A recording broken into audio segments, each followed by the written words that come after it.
បាទរួមជាមួយនឹងក្រុមការងារកំពុងនឹងផ្សាយផ្ទាល់ចេញពីទីការបាញ់បហារបស់ទាហានថៃ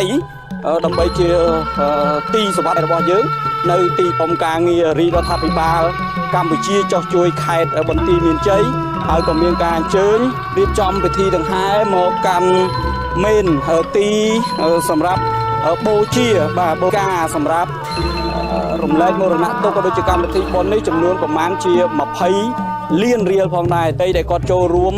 ក្នុងពិធីបុណ្យសពនៅពេលនេះកំពុងតែដង្ហែ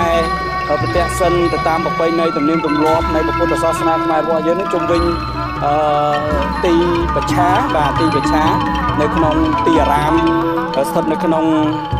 ស្រុកអូជ្រៅខេត្តបន្ទាយមានជ័យនេះបាទហើយនៅពេលនេះសពក៏បាន